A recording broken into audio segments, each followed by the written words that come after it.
Evet, öncelikle 10 Ocak Çalışan Gazeteciler Günü'nde çalışan gazeteci kardeşlerimizin gününü kutluyoruz. Uzmanların deyimiyle en zor stresli meslekler arasında yer alan gazetecilik gitgide ülkemizde de son zamanlarda ulusal kanallar dahi gazeteler dahi kapatmayla karşı karşıya 250'ye yakın gazete televizyon organı kapandı. En son Malatya'da uyduda yayın yapan Vuslat TV, gazete, Radyo Selam gibi çok ciddi yayın yapan bir kuruluşumuz kapandı. Artık yerel gazetelerin gerçekten çok zorluklarla boğuştuğu bir dönemdeyiz. Yerel gazetelere de baktığımızda geçmişte ilan üzerinde gidiyorlardı. İlanlar da kısıtlı hale gelince artık maaşları ödeyemez hale geldiler. Böyle olunca da yani bir ticari müessese düşünün. Borçlarını ödeyemeyince ne yapar? Kapatır. Tabii ki bizler açısından üzücü. Neden? Bugün son zamanlarda Malatya'da 30 tane meslektaşımız işsiz kaldı. Bunlara bir çözüm bulmak lazım. Gazetecilik bir kere şantaj mesleği değildir. Kalemler kırılır ama asla satılmamalıdır diye bizlere geçmişte üstadlarımız öğretti. Tabii ki yani senin yapacağın haber yani gündeme gelecek diye karşı tarafa zarar verecekse, karşı tarafın işte ailesini yıkımına neden olacaksa, intiharına neden olacaksa veya iş dünyasındaysa iflasına neden olacaksa bu habercilik değildir. Bu şantajcılıktır yani. Gazeteci bir kere objektif olması lazım. Objektif olduğun zaman zaten işini doğru yaptığının bir kanıtıdır. Ne iş yaparsanız yapın ahlaklı yapmak lazım. Ahlaklı yaklaşmak lazım. Yani bir insanda ahlak olmadığı zaman her türlü kötülüğü yapar. Mutlaka yani kalıyorlar. Neden? Biraz önce yerel medyanın sorunlarını dile getirdik. Her şey ekonomiye bağlı. Ekonomi olmadığın zaman işte bir yerlere bağımlı kalıyorsun. Bağımlı kaldığın zaman da devamlı neredeyse padişahım sen çok yaşa gibi bir tablo ortaya çıkıyor. Gerçekleri yazamıyorsun. Son zamanlara baktığımızda gerçekten fazla eleştiri bulamıyoruz yani. Eleştiri bulamadığımız için belki de eleştireceğimiz kişiler yaptıkları işi sanki doğru yapıyorcasına bir intibaya uğruyorlar. Eleştiri niye yapılır? Mesela bir hatanı düzeltmek adına eleştiri çok güzel bir şey. Şimdi geçmişte gazetecilik bir branştı, meslekti. Şimdi maddi durumu iyi olan holdingler veya siyasi beklentisi olanlar bugün bir televizyon gazete alıyor veya bir gazeteye yıllık 15-20 bin lira destek olduğu zaman yerel şartlarda konuşuyorum. Zaten eleştirme şansın da olmuyor yani. Mutlaka kalıyorlar yani. Sadece yerelde kalmıyorlar. Türkiye'de kalmıyorlar. Dünyada etkisinde kalıyorlar. Gazetecilik öncelikle vatandaşın gözü, kulağı, dili olması lazım. Bu herkes için eşit. Yani bugün eğer vatandaşın maddi durumu iyi değil de örneğin parası biri olan birini haklı pozisyona düşüyorsa zaten burada gazetecilik yapmıyorsun. Yani bunu yaptığımız işin bile yarın bir hesabı olduğunu, yani herkes gibi bizim de Allah'a hesap vereceğimiz, vicdanlı olarak yapmamız lazım, objektif olarak yapmamız lazım. Yaptığımız işin hem böyle dünyada ve ahirette bize kazanç katacak şeyleri göz önüne bulundurarak yapmak lazım. Yani bir de çok ciddi bir iş yapıyoruz yani.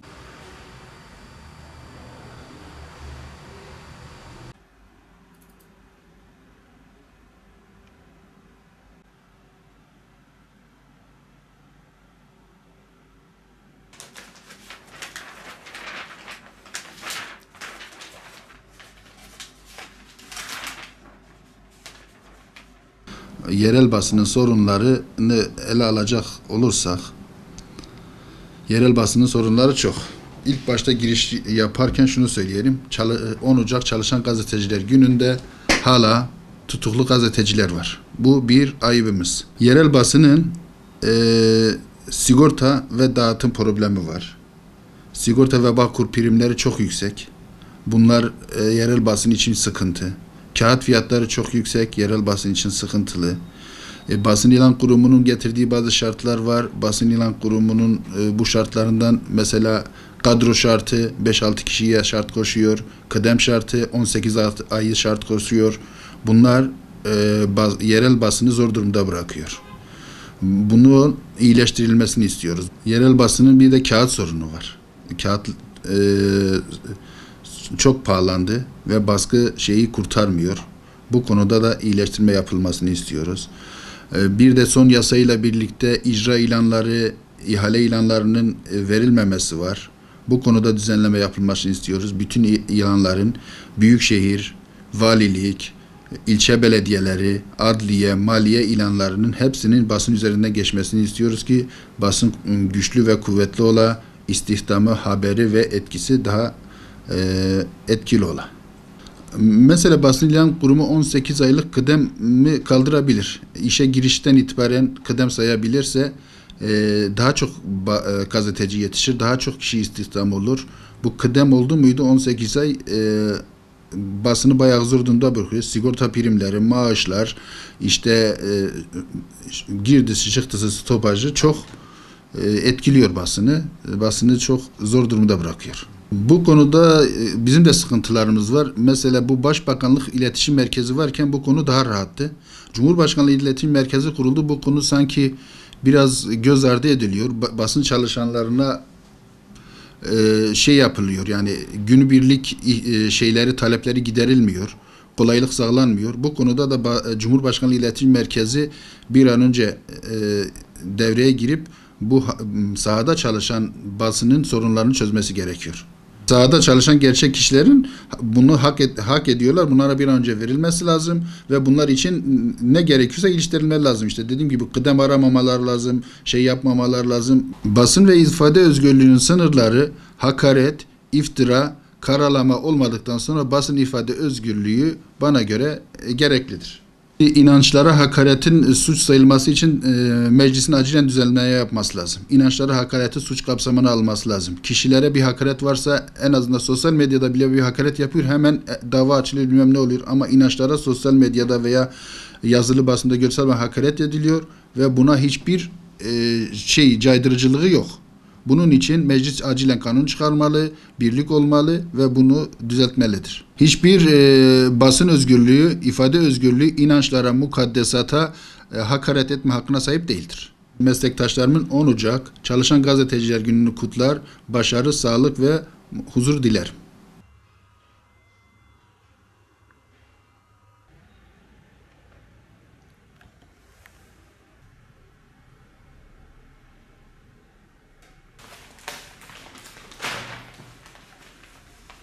Ekonomik anlamdaki sorunların dışında personel ve kalifiye eleman sorunu, ki bu çok ciddi bir sorun. Basın yayın bölümü mezunları son dönemde çok çoğaldılar ama bunlar da geldikleri okullarda iyi bir eğitimden geçerek gelmiyorlar. Yani gidiyorlar, daha sonra okulu bitirip geliyorlar. Bu alanda üniversite bitirip gelmiş basın yayın mezunlarının birkaç tanesiyle işe başlattığım zaman çeşitli sorunlarla karşılaştık. Yani elinize aldığınız adam, gelen size işe başlayan adam haber yazamıyor, haberi okuyamıyor ya da gördüğü şeyi habere çeviremiyor. Çünkü o da bir şey. Yani ekonomik ve kadro problemi gibi ciddi problemlerle karşı karşıya. Türkiye'nin 2 tane büyük Star gazetesi yayını 1 Ocak itibariyle kapattılar. Takvim kapattılar. Bunlar artık yayın alanında değiller. Bakıyorsunuz Bursa'da çok ciddi bir yayın organı yüzlercesini kapı önüne bıraktı çalışanlarını. Daha önce İzmir'de böyle kapananlar vardı ve uyduda zaten çok sayıda uydu yayını yapan televizyonlar hızla kapanıyor. Bunlar ciddi bir problem. Yazılı medyada, gazeteler alanında da hem teknolojik anlamda hem ekonomik anlamda bir yansıma var. Şimdi ne yapılabilir bununla ilgili? Geçmişte beri söylüyorum ben. Birçok kez de arkadaşlara da söyledik. Bu alanda devletin bazı tedbirler alması gerekiyor. Bununla ilgili teşvikler konusunda, medyanın teşvik edilmesi konusunda bazı tedbirler alması gerekiyor. Özellikle medya çalışanları ile ilgili sigorta primleri, çalışma koşulları ile ilgili ücretlendirme konularında ciddi teşvikler olması gerekir. Yerel anlamda teşvikler falan oluyor ama bunlar daha çok kısa süreli. Yani iş üzerinde başlatıyorsunuz, 3-5 ay çalışanın ücretini karşılıyor ama bunlar kesin çözümler değil. Ya da KOSGEB üzerinde üniversite mezunları ilgili, ki onu da kaldırdılar sanırım, yine dönemde olay yok. Bunlar geçici çözümler. Ancak gazetelerin yaşamlarını sürdürebilmesi için ciddi anlamda devlet desteğine ihtiyaç var. Bu devlet desteği de doğrudan parasal bir destek gibi düşünülmemesi gerekir. Daha çok çalışanların sigorta ve özlük hakları ile ilgili şeyleri devletin karşılaması gerekir. Ya da sıfır sigorta gibi, sıfır sigorta primi gibi uygulamalar getirmeleri gerekiyor diye düşünüyorum. Kağıtta bir sübvansiyon uygulayabilirler. Örneğin yerel medyanın ya da gazeteler için gazete kağıtlarında tükettikleri miktarlar sonuçta basın ilan kurumuna giriliyor bunlar. Rakamlar, gerçek rakamlar giriyor. Bu tüketilen gazetelerin üzerinde indirimler düzenlenebilir. KDV indirimleri düzenlenebilir. Hani satışta KDV sıfırlandı ama sonuçta gazete kağıdı alınca %8 KDV veriyorsunuz. Diğer boya, mürekkep falan aldığınızda %18 KDV veriyorsunuz. Bunlar da ciddi rakamlar. Bunlar sıfırlanabilir. Bu tür teşviklerle medyanın, özellikle yazılı medyanın önü açılabilir diye düşünüyorum. Aslında iletişim başkanlığı ya da basın enformasyon gibi kurumların basın kartı verme gibi bir şeyin de olmaması gerekir. Aslında bunu basın örgütlerinin, basın kuruluşlarının ya da teşkilatlarının vermesi gerekir. Yani gazeteciler cemiyeti ya da gazeteciler federasyonu ya da bu alanda kurulmuş grupların vermesi gerekir. Ama bizim Türkiye'de bu devlet eline veriyor. Devlet eline verildiği zaman da o devletin çizgilerine uymayan medya mensuplarının kartları ya askıya alınıyor ya verilmiyor ya da iptal ediliyor. Bu anlamıyla bunlar çok doğru değil.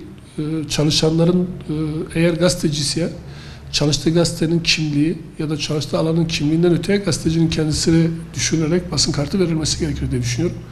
Bu uygulama çok doğru bulmuyorum açık söylemek gerekirse. Birçok insanın basın kartı iptal edildi. Özellikle sarı basın kartından turkuaza geçiş döneminde müracaat edenlerin bir kısmının basın kartları gelmedi. Güvenlik soruşturmaları gibi alanlara takıldı. Aslında gazetecilerin güvenlik soruşturmasıyla basın kartı verilmesi ya da basın işi yapılabilirsiniz ya da yapmaları yönünde bir şeye uygulamasını çok doğru bulmadığımı ifade etmek istiyorum.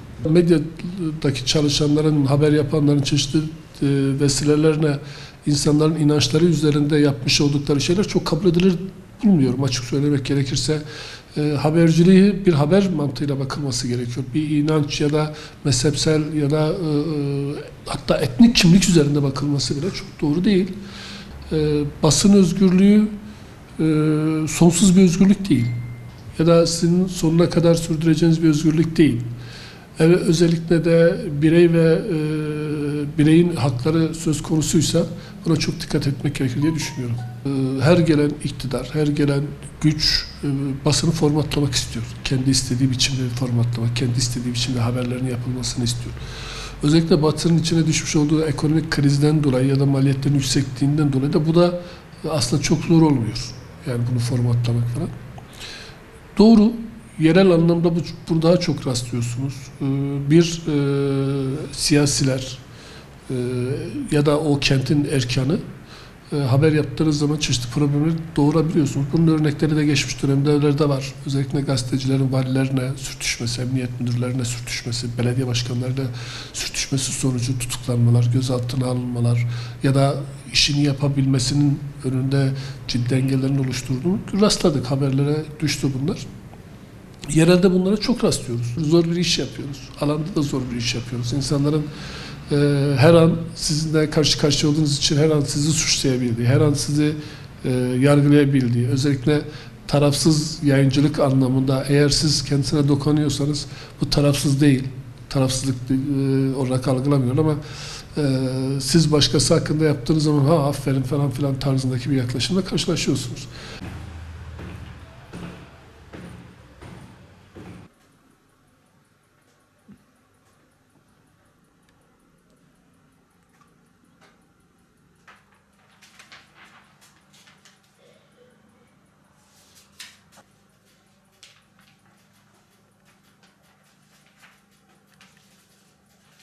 Bir gazeteci rastgele yetişmiyor. Türkiye'de açmışız bir sürü iletişim mezunu, gazetecilik okulu. Fakir fukaranın çocuğu gidiyor. Mesela gidiyor yurt bulamıyor, para bulamıyor, araba bulamıyor. Ne rezilliklerle o okulu bitiriyor. Büyük bir hayalle geliyor diyor ki ben gazeteci olacağım diyor. Döndüğü zaman bir sıfırla karşılaşıyor. Çünkü sebebine gelince bu sektörün mesafesi daraldı, okulları gittikçe çoğaldı. Düşünebiliyor musun? Ben asgari ücretle gazetecilik mezunu arkadaşları çalıştırıyorum. Ben o parayı verdiğim zaman ben yerin dibine giriyorum. Utanıyorum yani. Çünkü verdiğin asgari ücret. Asgari ücretin dışında da bir şey veremiyorsun ki. Yok ki veresin. Yani mesela internetcilik, haberciliği diyeceksin. Adamların bir masrafı yok zaten. Adam 500 lira veriyor işte bir ajansa abone oluyor. Kimse istihdam etmiyor, bilmem ne olmuyor. O da gazetecilik yapıyor. İletişim okulunu 4 seneden bitirmiş. Gelmiş çağısını, çoluğunu, işte ailesini geçindirmek için şey yapmış. Ve bir de bu asgari ücreti bulamayanlar var. Yani durum çok vahim. Devlet buna bir el atması lazım. Veyahut da bu arkadaşları başka bir kuruluşlarda falan filan yani devletin bir sürü kuruluşları var yani. Bunların mesleğiyle ilgili birimleri açıp bu arkadaşları istihdam etmesi lazım.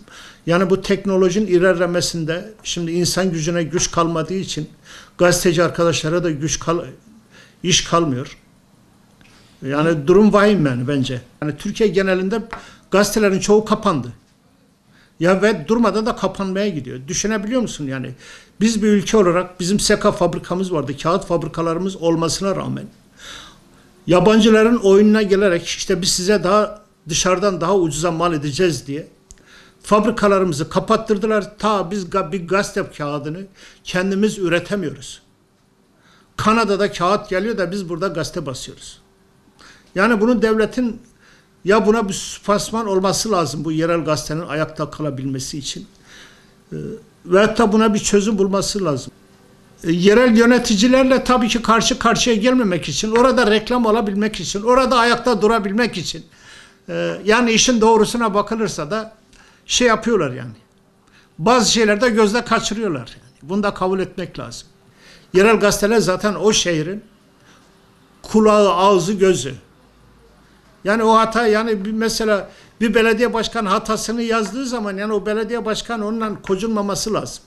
O kendisini toparlaması lazım yani. Ben bu hatayı yapmışım. Belediye başkanı bunu örnek veriyorum. Belediye başkanı her şeyi göremez. Bir daire amiri her şeyi bilecek değildir yani. Binlerce, 10 binlerce adam çalışıyor. İşte bir tanesi hata yaptığı zaman işte bir serviste bir hata olduğu zaman gazete bu hatayı yazdığı zaman hiç olmazsa o da görmüş olur. O toparlanmış olur. Bütün medya çalışan arkadaşlarımız 10 Ocak gününü kutlamak istiyoruz ama bir bayram gibi olmuyor yani. Arkadaşlar hep hüzünlü olduğu için yine de 10 Ocak Gazeteciler Günü'nü kutluyorum arkadaşlarımızın. Allah yardımcıları olsun. Başka bir şey diyemeyiz.